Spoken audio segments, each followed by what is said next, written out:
Itu yang dijelaskan oleh Bang Muhammad Ali Musa itu udah jelas. Jadi Islam itu terpecah dalam 73 golongan. Cuman satu yang selamat ya, kalau itu apa Ustaz saya sampaikan seperti itu. Hadis. Benar. Yang satu itu mau dia Muhammadiyah, mau dia NU, mau dia DDI, selama dia berpegang teguh pada Al-Quran dan As-Sunnah, maka dia selamat masuk surga. Gitu loh. Ya, betul. Jadi sederhananya begitu. Itu yang dimaksud satu golongan tadi. Jadi Islam ini memang kan banyak organisasi ya. Ya tapi Tuhannya sama, kitabnya sama, ritualnya sama. Yang mana yang satu yang selamat itu? Yaitu yang berpegang teguh kepada Al-Quran dan As-Sunnah. Udah selesai. Itu yang dimaksud satu golongan tadi. Gitu, demikian. Bismillahirrahmanirrahim. Assalamualaikum warahmatullahi wabarakatuh. Kaum muslimin yang dirahmati Allah, semoga Allah senantiasa curahkan segala rahmat, segala nikmat yang berkepanjangan dan tiadakan berujung dari dunia hingga akhirat kelak insyaallah. Dan Allah pun kumpulkan kita para kaum muslimin di bawah naungan aras Allah beserta para nabi, beserta para orang-orang yang Allah kasihi, Allah sayangi, Allah cintai insyaallah, di bawah naungan aras Allah kelak di mana tiada naungan selain daripada naungannya insyaallah. Amin amin Allahumma amin. Kaum muslimin, hari ini saya akan mengunggah sebuah video di mana seorang Kristen bertanya tentang perihal bahwasanya Islam itu akan terpecah menjadi 73 ya, dan mana yang benar di antara satu ya menurut Allah, kan begitu. Dan kami sudah jelaskan ternyata dia pun tidak mau terima ya, karena memang Kristen ini sesungguhnya orang-orang seperti dia ini ya, orang-orang Kristen seperti dia ini memang hampir kesemuanya yang hadir di apologet ini hanya mencari kesalahan di mana mereka sendiri tidak berilmu tentang hal itu ya, yang pada akhirnya memalukan dirinya sendiri sebenarnya. Dan ini juga tadi membahas ya, topiknya itu sebenarnya topik di mana para pendeta-pendeta luar negeri ya, Eropa itu masuk ke Indonesia ya, di mana di Eropa sana sudah kekristenan sudah mulai tumbang dan gereja-gereja sudah banyak tutup ya, maka para pendeta dan misionaris ini resah, maka mencoba mereka untuk mengadu keberuntungan dan mengadu nasib di Indonesia, karena memang di Indonesia ini sudah menjadi target ya bagi mereka untuk dikristenisasikan. Nah, seperti apa pembahasannya? Demikian, kita saksikan videonya. Dengan keadaan-keadaan ya bagus juga. Mungkin aja sementara begitu Bang Jules. Oke, makasih Bang. Ini saya sambut dulu, ada Bang Ali Musa. Assalamualaikum buat Bang Ali Musa. Halo. Halo. Nah, Assalamualaikum Bang Ali Musa.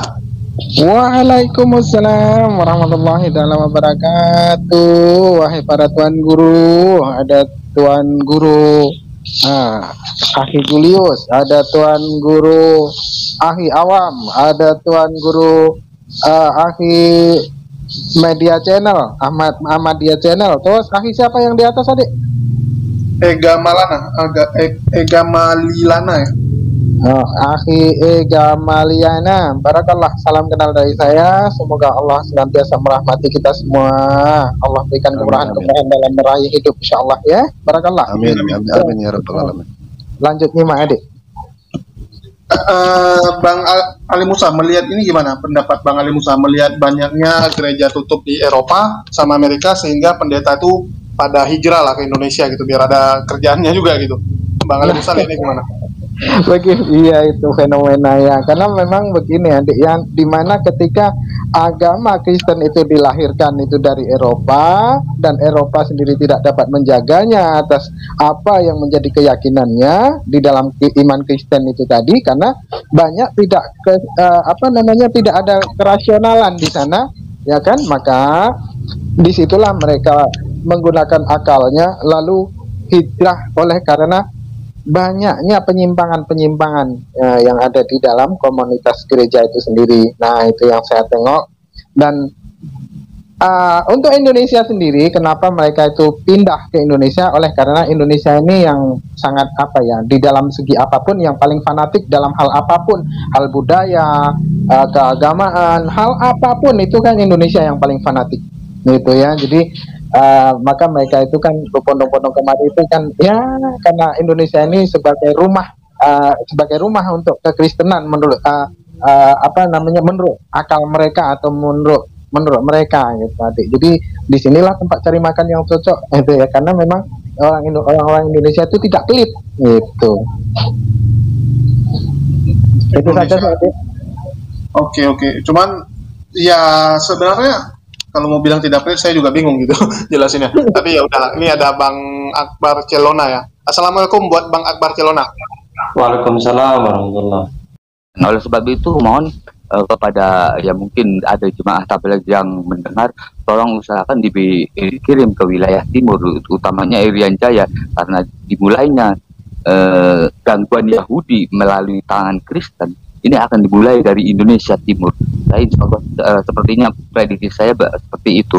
Makanya OPM, KKB selalu mengganggu itu karena di belakang itu ada itu. Itu aja dari saya. Assalamualaikum warahmatullahi wabarakatuh. Oke, makasih Bang Jiwaku Sehat. Oke, ini ada yang baru join. Selamat pagi Bang Pilpahit. Halo Bang Pilpahit. Oke, mungkin mungkin Bang Pilpahit baru join atau udah dari tadi? Biar nyambung dulu. Baru join sebenarnya. Kita baru lihat. Tadi kita lagi bahas di awal-awal itu tentang banyaknya gereja tutup gitu ya. Kita lampirkan berita-beritanya. Terus kita lampirkan juga banyaknya ini pendeta yang istilahnya udah di pendeta bulik yang jadi pendeta di Indonesia lah. Itu mungkin faktanya, dan mungkin saya rasa Bang Pilpahit juga dari Kristen harusnya tahu gitu kan. Memang banyak gereja-gereja yang dari luar gitu di Indonesia dan pendeta-pendeta bulik. Bang Pilpahit lihatnya gimana nih Bang? Kalau kita sih itu hal biasa, karena di Eropa pun banyak juga orang Arab atau pendakwa dari Arab atau Pakistan datang ke Eropa untuk berdakwah ya. Jadi tidak menjadi ukuran bahwa ketika pendakwa itu datang dari Arab terus ke Eropa, akhirnya kita mengklaim bahwa negara Arab sudah kehilangan pendakwa itu sudah kehilangan lahan di Arab pergi ke Eropa. Jadi tapi kan ada data penunjang ya Bang. Ada data penunjangnya. Misalnya contoh, misalnya lu bikin misalnya masjid banyak tutup di Arab gitu, harus ada fakta aja gitu dong. Kayak contoh ini kan di Eropa banyak gereja tutup, ini kan fakta Bang, dan di berita pun semua ada. Oke. Dan pendeta ini kan pekerjaan gitu kan. Pendeta ini pekerjaan beda sama ustadz gitu. Kalau ustadz kan dia ustadz tuh sambilan gitu. Jadi misalnya saya buka toko gitu, tapi sambilan jadi ustadz. Jadi setiap minggu, setiap ada kajian baru saya jadi ustadz. Tapi pekerjaan utama saya yang lain gitu. Beda sama pendeta. Pendeta ini kan full timer gitu. Dia benar-benar murni jadi pendeta. Jadi saat saat gerejanya tutup, dia mau nggak mau harus cari yang lain gitu. Dia akan dipindahkan ke yang lain gitu. Sinodenya pasti akan pindahin dia kan. Tapi tidak semua gereja, tidak semua pendeta juga digaji. Kalau memang dia mau volunteer untuk pelayanan, bisa juga. Dia juga bisa punya pekerjaan lain selain jadi pendeta gitu. Oke. Ini di tempat Bang Pilpahit gitu ya. Soalnya mayoritas kan pendetanya diwajibkan full timer gitu biar konsentrasinya penuh. Kecuali gerejanya yang belum mapan gitu kan. Iya, maksudku kalaupun dia nggak bisa kalau jemaat pun nggak bisa kasih dia tunjangan. Contohnya yang di kampung-kampung ya.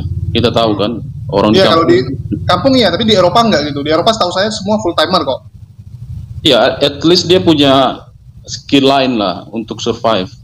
Kita mengingat para murid Yesus juga dulu, mereka juga survive untuk bertahan hidup sambil memberitakan Injil gitu. Iya, karena dari sumbangan Bang. Iya. Ya, dari sumbangan. Mereka juga bekerja juga bro. Kayak Paulus itu dia nggak sempat sebagai dia dulu nelayan gitu, tapi terakhir nggak jadi nelayan lagi. Dia bukan nelayan, dia pekerja kemah dia. Dia kemah iya. Dia Paulus kemah dulu, tapi nggak ada jual kemah lagi dia. Kenapa bro bilang gitu? Karena nggak ada dia data. Bekerja sambil dia bekerja sambil itu bro, sambil menginjil. Jadi sangat mustahil jika kita mau menjadi berkat buat orang lain, sementara kita kesusahan gitu. Justru menjadi berkat itu ketika kita juga diberkati gitu. Jadi bukan kalau penginjil itu menyusahkan orang lain, udah salah dia dalam konsep penginjil. Justru dia datang untuk menjadi berkat, bukan menjadi beban buat orang lain. Oke. Nggak, tapi kan kita ngomong yang terjadi aja Bang. Kita nggak usah ngomong yang lain gitu kan. Iya, tapi kita nggak bisa mengeneralisir semua itu adalah sama gitu. Kita nggak tahu motif orang kan. Iya, tapi yang pasti gini Bang, yang terjadi kan gini, di Eropa sama Amerika kan memang gereja tutup, banyak yang tutup, itu fakta Bang. Ya itu bukan asumsi gitu, beda kalau itu asumsi. Itu di berita-berita pun bukan berita Islam gitu, berita internasional kayak BBC, CNN gitu kan, itu kan berita internasional. Terus masalah mereka pindah ke Indonesia, dan saya rasa semua setuju gitu, kalau bagi Kristen, Indonesia adalah negara yang wajib dimenangkan gitu kan, wajib dimenangkan. Bang Pilpahil melihatnya gimana? Kan memang Indonesia itu selalu dikatakan negara yang wajib dimenangkan gitu. Tapi kita nggak bisa bilang bahwa orang yang datang itu untuk mencari uang. Ya saya nggak bilang cari uang Bang, tapi ya karena Bro bilang tadi kan karena tidak ada pekerjaan di Eropa, dia datang ke Indonesia gitu. Ya pekerjaan itu pekerjaan dalam menginjili Bang, pekerjaan dalam menginjili gitu. Iya tadi kan Bro bilang duit, gitu. Pendeta itu pekerjaan, akhirnya seakan-akan dia mau cari uang ke ini gitu loh. Iya minimal dia survive gitu. Maksudnya ya dia harus ini karena dia punya passion kan memang menginjili Bang. Orang kalau passionnya memang menginjili dia juga akan aneh gitu kalau Bang Pilpahil suruh dia jadi kayak tukang kayu atau tukang gorengan seperti Bang Luga bilang tapi gitu. Tapi nggak mungkin satu orang cuma passionnya itu doang gitu. Kalau tidak ada yang dia kerjaan kayak kerja untuk menginjil, tentu dia memiliki pekerjaan lain dong Bro. Nggak mungkin biasa pendeta nggak Bang? Kalau di Eropa rata-rata nggak, itu boleh Bang Pilpahil survei. Kalau Eropa tuh biasa gerejanya tuh memang udah lumayan gitu ya, lumayan survive lah untuk gaji pendeta. Dan di Indonesia pun sebenarnya udah mulai difokuskan untuk itu kan, semua pendeta tuh kalau bisa full timer gitu. Walaupun mungkin ada gereja-gereja yang masih sambi gitu, karena gerejanya terlalu kecil gitu. Saya beberapa pendeta kenalan saya juga sama gitu ya. Mereka karena jemaatnya cuma 30 orang, 40 orang gitu, dan nombok mau nggak mau dia sambil kerja gitu. Tapi kalau bisa survive dia akan ninggalin gitu. Ya itu istilahnya pasifis lah. Inti dari penginjilan itu pelayanan sebenarnya, Bo. Kalau ada orang mau cari uang di dalam pelayanan, justru udah salah dia. Oke, saya melihat apa yang jadi judul ini seakan-akan Islam yang bertumbuh jadinya kan, karena gereja tutup. Itu kan poinnya. Enggak sih, kita lagi bahas tentang banyaknya bule gitu kan. Saya malah berpikir mau nanya nih sama teman pendeta gitu. Apakah itu akan jadi masalah? Aku tadi dengar ada pernyataan dari saudara yang lain bahwa Islam bertumbuh gitu. Kalau bicara bertumbuh, datanya memang bertumbuh Bang. Itu boleh dicek di YouTube juga banyak gitu, dan itu bukan dibuat sama Muslim gitu. Dan saya ingat waktu itu saya ngomong sama pendeta siapa gitu ya. Pas dia pendeta tamu, dia datang waktu ke Medan, selesai ibadah kita makan malam gitu kan. Jamu dia makan malam, dia ngomong gitu kan. Dia ngomong sama pendeta kami gitu kan. Dia bilang 2050 nanti dunia akan hijau gitu. Jadi dia bilang bagus lah kalau dunia jadi hijau. Jadi pendeta ini bingung gitu kan. Oh enggak Pak, maksudnya hijau tuh jadi Muslim gitu. Baru kami maksudnya kan bingung juga kalau tiba-tiba dia bilang war will go green gitu kan, go green jadi ya bagus gitu. Rupanya dia bilang jadi hijau gitu kan, karena memang data statistik Muslim itu tumbuhnya terlalu kencang gitu. Walaupun ada dua sisi gitu ya, orang yang pindah jadi Muslim atau dari segi jumlah anak gitu, karena memang Muslim di negara-negara tertentu kayak di Afrika dan Indonesia termasuk secara jumlah kelahiran masih tinggi gitu. Oke. Jadi kalau begitu ceritanya, saya mau tanyakan satu hadis yang disampaikan oleh Nabi saudara Muslim di hadis Abu Daud 3980. Di sana diceritakan Rasulullah bersabda, Yahudi terpecah menjadi 71 atau 72 golongan. Nasara terpecah menjadi menjadi 71 atau 72 golongan, dan umatku akan terpecah menjadi 73 golongan. Jadi dari pertanyaan pertama adalah 73 golongan itu siapa aja? Apakah mayoritas Muslim itu semua di dalam 75 atau salah satu dari 75 ini? Dan ada hadis lain juga mengatakan yang sisa itu cuma satu. Jadi yang satu itu siapa? Yang mayoritas semua ini atau yang mana sesuai dengan hadis ini? Boleh minta dulu hadis siapa Bang, biar kita buka. Boleh saya menjawab? Boleh silakan. Hadisnya Abu Daud 3980. Ya, ini memang sangat terkenal sekali. Ini sebelum Nabi wafat. Itu memang ya, artinya memang pernah disampaikan hal itu. Itu yang dimaksud terpecah dari golongan-golongan, di mana Islam ini akan terbagi menjadi 73. Nah, ini ada Persis, ya, ada Muhammadiyah dan yang lain-lain sebagainya. Namun yang Allah benarkan itu hanya satu. Itu ya maksudnya. Mau dia Tarjumah, mau dia Muhammadiyah, mau dia NU, mau dia Persis, mau dia apapun organisasinya, jika mana tidak melaksanakan sunnah-sunnah Nabi dan tidak melakukan hal-hal yang diajarkan oleh Nabi, ya, lepas dari Quran dan Sunnah, maka tidak dibenarkan oleh Allah. Itu loh maksudnya. Nah, sekarang untuk kekristenan sendiri kan banyak sekte-sekte. Nah, di mana justru pertanyaan saya, bro, siapa dari semua itu yang mengikuti gitu? Oh, ya ini tadi yang mengikuti sunnah Rasulnya. Ya, ini kan siapa? Siapa yang siapa itu ya, saya paham itu. Saya paham itu. Grupnya siapa gitu mas? Itu tidak ada grup-grupan, itu tidak ada grup. Maksudnya begini loh ya, mau dia, ini saya ulangi lagi, tolong disimak,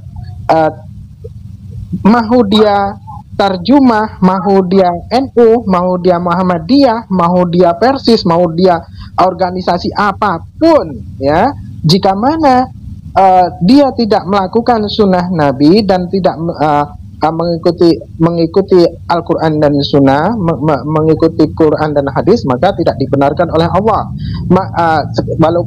Namun akan sebaliknya, walaupun dia itu Muhammadiyah, walaupun dia Tarjumah, walaupun dia NU, walaupun dia apapun golongannya, ya, namun apabila dia tetap mengikuti ajaran-ajaran yang diajarkan oleh Nabi, tidak terlepas dari Quran dan hadis, itulah yang dibenarkan. Itulah maksudnya, kawan. Paham ya? Oke, mungkin saya tambahin gitu ya. Memang kan ujung-ujungnya manusia ini banyak yang pecah, tapi bedanya mungkin di Muslim semua sama gitu, status Tuhannya sama, status nabinya semua sama gitu. Ini yang membedakan dengan mungkin di Yahudi gitu kan, malah sekarang ada Mesianik Jews gitu ya, itu malah aneh gitu. Terus di Kristen juga pecah gitu, sekarang kayak oneness sama Tritunggal aja cakar-cakaran gitu, belum lagi ditambah Unitarian, belum lagi aliran-aliran yang kecil gitu, yang mirip tapi semua bukan gitu. Kayak contoh kemarin siapa ya, yang siapa Kefas Slim gitu, dia ajarannya mirip, gereja mereka mirip oneness tapi bukan oneness gitu, mirip, kalau disuruh pilih lebih mirip ke sana gitu, tapi dia juga bukan oneness gitu, dia nggak setuju dengan oneness 100% gitu. Dan ini terbukti Bang Pil Pahit gitu ya. Jadi cakar-cakaran tersebut juga memang terjadi, dan di Kristen sendiri sampai hari ini nggak tuntas gitu. Konsep ketuhanannya itu kan konsep ketuhanan Bang, bukan istilahnya bukan cara sembahyang lagi gitu, malah udah dasarnya itu udah beda banget gitu. Yesus sebagai apa tuh beda banget gitu, Yesus sebagai Bapa atau Yesus sebagai anak atau Yesus sebagai utusan gitu. Ini kan gila gitu kalau larinya sampai gitu banyak. Tapi saya di sini nggak mau bahas itu gitu ya, karena kita lagi bahas tentang banyaknya gereja aja gitu, gereja yang lagi bangkrut, yang kita jadi topik gitu ya, sama banyaknya pendeta-pendeta ke Indonesia yang cara istilahnya cara menginjilinya sekarang kok jadi kayak sales gitu kan, di tempat rame teriak-teriak untuk ngikuti Kristen gitu. Ini kan kita anggap kayak mirip sales door to door jadinya, bukan kayak agama gitu. Kalau agama ini kan sesuatu yang suci, saya rasa sakral gitu ya, sakral, orang akan ngikut gitu tanpa perlu kamu door to door gitu. Bang Pil Pahit melihatnya gimana nih Bang? Maksudnya kok sampai harus di tempat keramaian kayak harus teriak-teriak gitu? Enggak. Justru pertanyaanku belum terjawab, karena di situ dibilangkan ada 73 golongan dan satu golongan yang akan masuk surga gitu. Satu golongan yang masuk surga. Pertanyaan saya, dari 73 golongan itu, satu golongan yang masuk surga itu siapa gitu loh? Tolong dicerna. Tunggu sekejap ya. Saya jawab dulu sebentar aja. Tolong dicermati perkataan saya ya.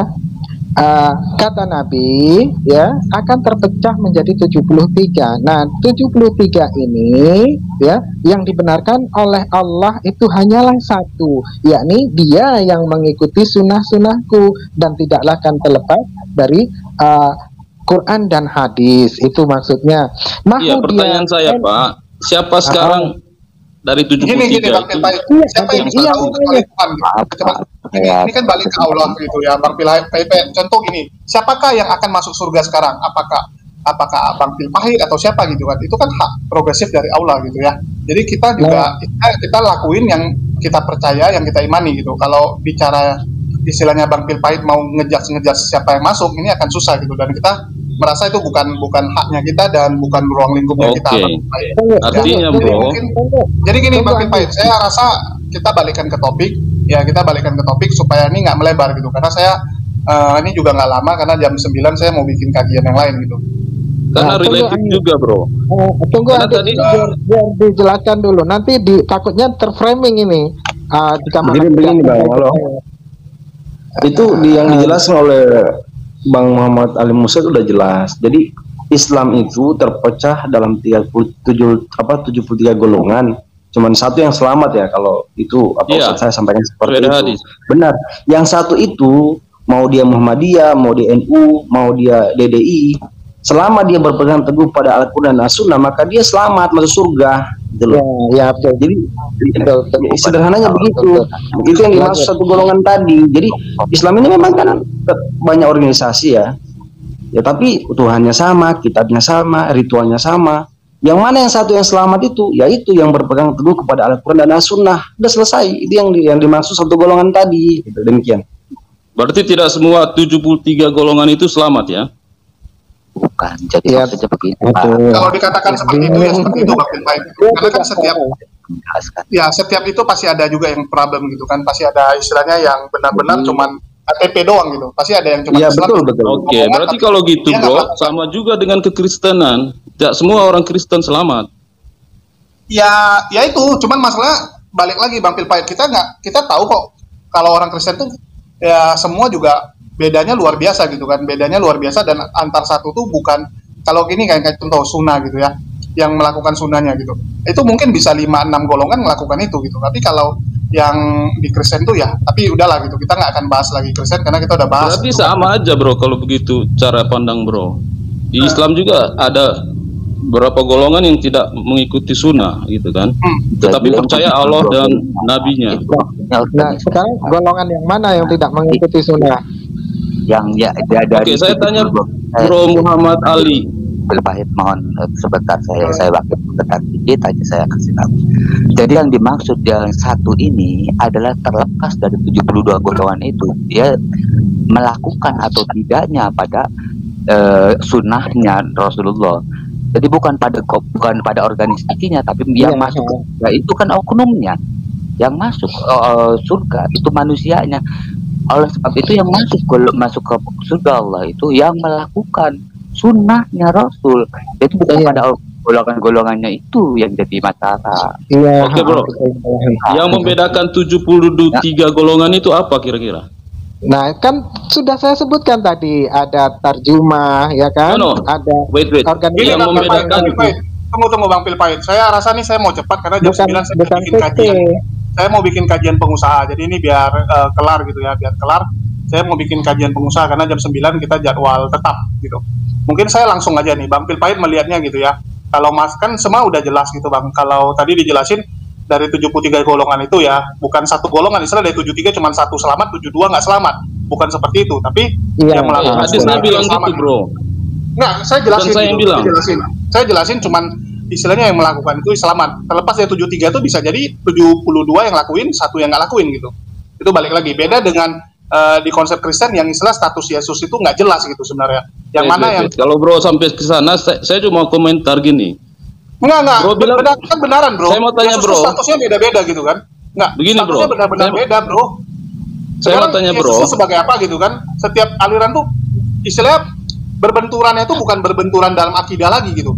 Ya, semua dibenturkan konsepnya. Wadah sama itu kan konsepnya benar-benar istilah 180 derajat beda. Saya dapat bro. Pertanyaan saya, menurut bro ISIS itu Islam atau enggak? Enggak. ISIS bukan Islam. Mereka percaya Allah dan Rasul. Bang Pil Pahit, ini istilahnya pertanyaan yang saya rasa Bang Pil Pahit mereka percaya Allah dan nabinya bro. Gimana caranya itu? Bang, kalau gitu, saya mau tanya Bang. Apakah Nabi mengajarkan untuk membunuh saudaranya? Apakah Tapi mereka Nabi percaya tidak- Allah dan Nabi, mereka tidak melakukan syirik. Contoh Bang Pil Pahit mengatakan Bang Pil Pahit Kristen. Apakah Bang Pil Pahit Kristen? Kan belum tentu gitu. Apa Bang Pil Pahit ngikut Yesus? Enggak, saya rasa gitu kan. Itu kan standar ganda bro namanya. Itu bukan standar Tunggu ganda, dulu. Bang. Ya, baik, saya jelaskan masalah. Itu bukan Islam, itu organisasi yang mengatakan Islam. Ini Tetapi mereka kalau percaya, ini kurang baca ini. mereka percaya Allah dan Nabi bro. Tapi kalau lu percaya, Membuat tapi mereka lu nggak bukan lakuin Islam. apa guna, Bang?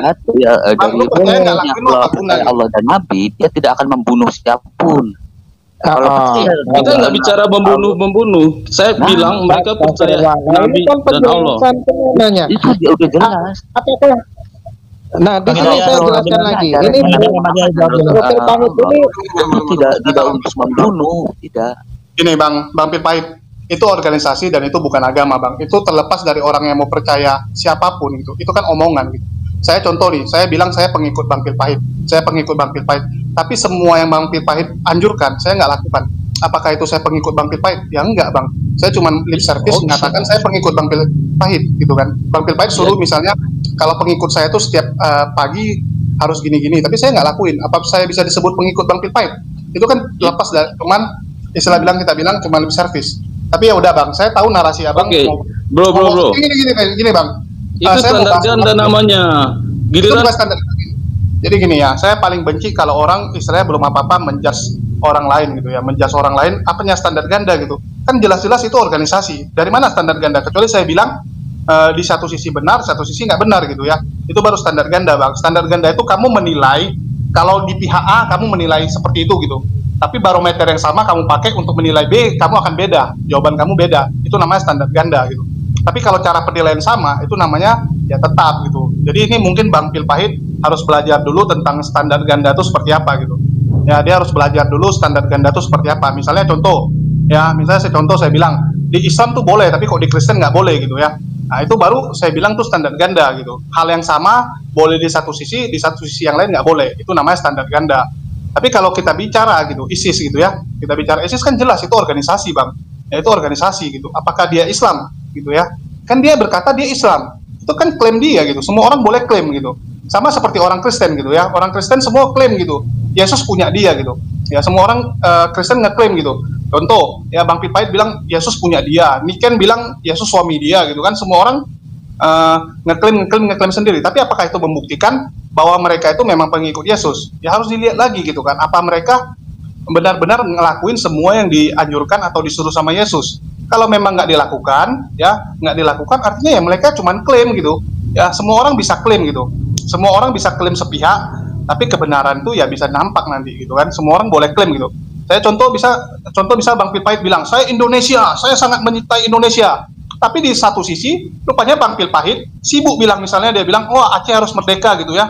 Terus Papua harus merdeka gitu. Semua wilayah harus merdeka. Itu kan istilahnya ya Anda tidak menunjukkan Anda Indonesia gitu. Ya tunjukkanlah itu dengan perbuatan ya. Jangan istilahnya cuma ngomong gitu. Ya. Jadi itu aja sih. Jadi beda-beda banget gitu ya. Jadi saya rasa pun udah cukup karena sebenarnya tadi saya rencana nih bentar aja karena jam 9 kita akan bahas tentang kajian lagi, tentang kajian pengusaha gitu. Ini saya naikkan lagi supaya beres gitu. Jadi ya saya bilang gitu, Pil Pahit ini maksain gitu. Dia maksain karena nggak terima di Kristen itu ada perpecahan gitu kan. Tapi itu kan bukan saya yang buat perpecahan itu. Ya itu bukan organisasi. Apakah Oneness itu organisasi? Ya apakah Oneness itu organisasi? Apakah Trinitas itu organisasi? Unitarian itu organisasi? Itu bukan organisasi. Tapi itu iman yang mereka percayai. Itu iman yang mereka percayai gitu. Jadi itu beda gitu. Harus bisa dibedakan juga. Jadi jangan istilahnya koar-koar tapi nggak tahu esensinya apa. Ya. Jadi kayak dia bilang misalnya di Islam tuh ada nggak perbedaannya? Pasti ada gitu. Tapi perbedaannya tuh dalam apa? Dalam hal-hal yang istilahnya tidak begitu istilahnya begitu krusial gitu ya. Kalau cara sembahyang gimana itu kan nggak gitu krusial gitu. Beda sama kita bilang status Tuhan gitu. Status Tuhan beda itu kan ngaco gitu.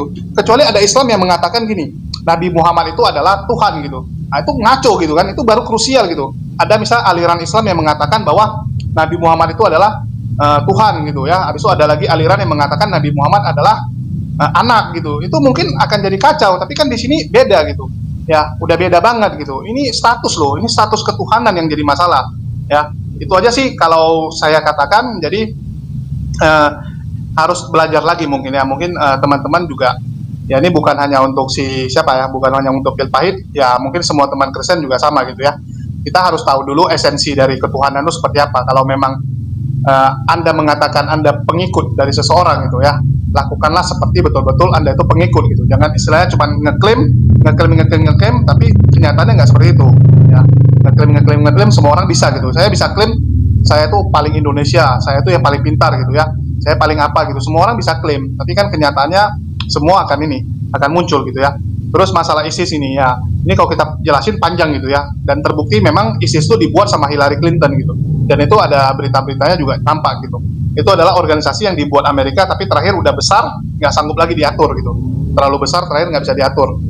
Jadi ya balik lagi gitu ya, semua orang boleh klaim gitu ya, orang boleh klaim dia Islam gitu, dia boleh klaim dia Islam, bisa klaim dia apa gitu, tapi apakah perbuatannya sesuai ya, apakah perbuatannya semua sesuai dengan perintah yang tertulis di Al-Quran dan hadis, ya itu lihat lagi gitu ya. Semua orang pasti akan nampak gitu, ujung-ujungnya akan nampak dari buahnya gitu. Semua orang akan nampak dari buahnya, apakah benar dia seorang Islam sejati ataukah hanya Islam klaim-klaiman ya. Itu aja yang bisa saya sampaikan. Mungkin kita habis ini akan ada kajian dengan Ustadz Alwan gitu ya. Jadi teman-teman jangan lupa, kita ada kajian tentang menjadi pengusaha muslim ya. Itu aja yang mau saya sampaikan, dan bagi teman-teman yang istilahnya mau beraktivitas, silakan beraktivitas, dan kita ketemu lagi bentar lagi. Oke, makasih semua ya buat teman-teman yang udah jadi narasumber.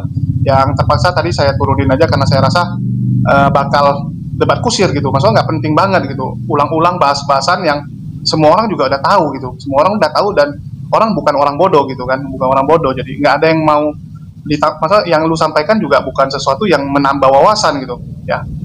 Oke, dari itu aja yang bisa saya sampaikan. Wassalamualaikum warahmatullahi wabarakatuh, dan sampai jumpa. Demikian tadi kamu Muslimin, di mana kawan Kristen ini ya masuk ke dalam room kita tentang pembahasan bagaimana menurut mereka ketika para gembala-gembala Eropa ini ya, para pendeta-pendeta misionaris yang berasal dari Eropa, di mana Kristen itu dilahirkan di sana tumbang, maka mereka mencoba untuk mencari sesuap nasi yang ada di Indonesia ya. Mereka berbondong-bondong ke Indonesia untuk memurtadkan umat Islam yang ada di Indonesia ya, untuk mereka berdomisili, mereka untuk tinggal ya, dan akan dijadikan rumah bagi orang-orang yang ingin memurtadkan umat Islam yang ada di Indonesia. Nah, ini pembahasannya itu lalu melebar sampai perihal pertanyaan di mana Islam yang terbagi ataupun terpecah menjadi 73 golongan ini tadi sudah dijelaskan, pun dia tidak masuk ya, tidak masuk entah karena memang bebal atau memang mau cari kesalahan. Namun di sini malah justru dia sendiri yang nampak bodohnya di sini ya. Oke, demikian yang dapat saya sampaikan kaum muslimin. Saya akhiri. Wassalamualaikum warahmatullahi taala wabarakatuh.